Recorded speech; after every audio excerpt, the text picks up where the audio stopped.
Hello, this is Crystal Stanich, and thank you for joining me for this week's First Chapter Friday. I know I was supposed to be reading from The Queen's Gambit this week by Walter Tevis, but because it's the first Friday of Black History Month, I wanted to share with you a book that I feel is vital reading for everyone. Ta-Nehisi Coates, Between the World and Me. I'm not going to say I hope you enjoy this book. In fact, I hope the opposite. I hope you find this book as uncomfortable and powerful and eye-opening as I did the first time I read it. This book is a series of letters that the author has written to his son. 1. Do not speak to me of martyrdom, of men who die to be remembered on some perished day. I don't believe in dying, though. I too shall die, and violets like castanets will echo me. Sonia Sanchez. Son. Last Sunday, the host of a popular news show asked me what it meant to lose my body.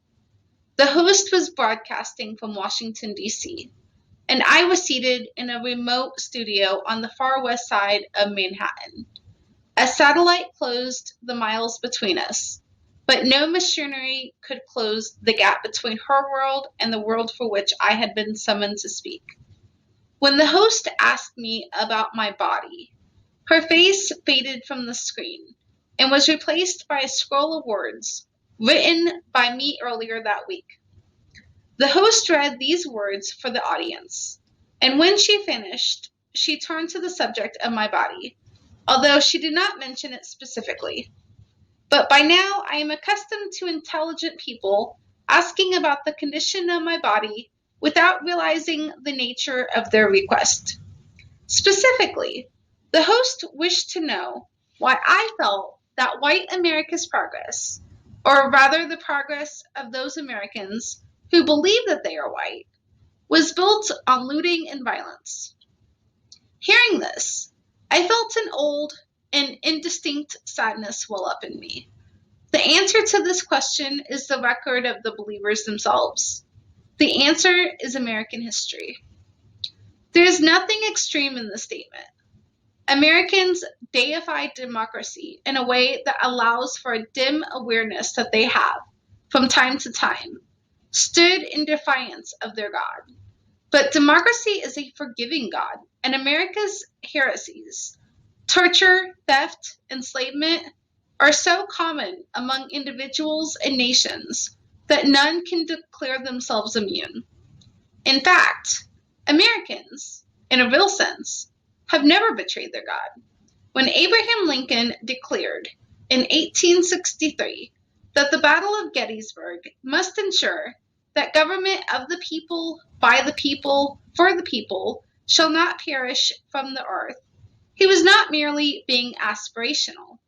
At the onset of the Civil War, the United States of America had one of the highest rates of suffrage in the world. The question is not whether Lincoln truly meant government of the people, but what our country has, throughout its history, taken the political term people to actually mean. In 1863, it did not mean your mother or your grandmother, and it did not mean you and me. Thus, America's problem is not its betrayal of government of the people, but the means by which the people acquired their names.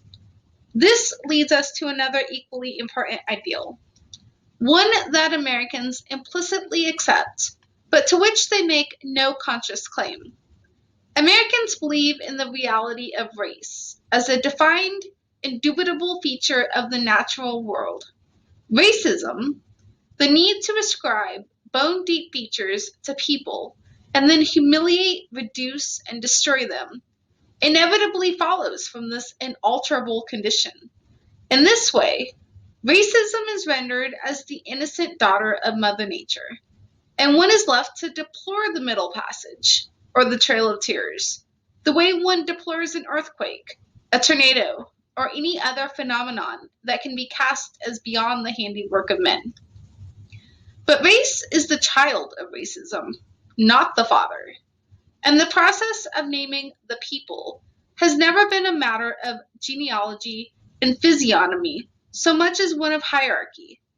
Difference in hue and hair is old, but the belief in the preeminence of hue and hair, the notion that these factors can correctly organize a society, and that they signify deeper attributes, which are indelible, this is the new idea at the heart of these new people who have been brought up hopelessly, tragically, deceitfully,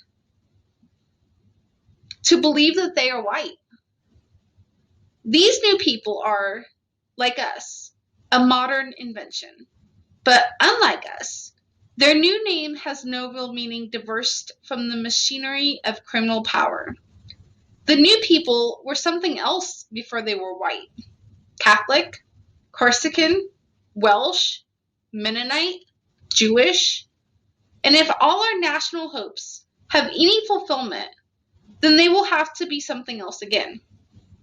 Perhaps they will truly become American and create a nobler basis for their myths. I cannot call it.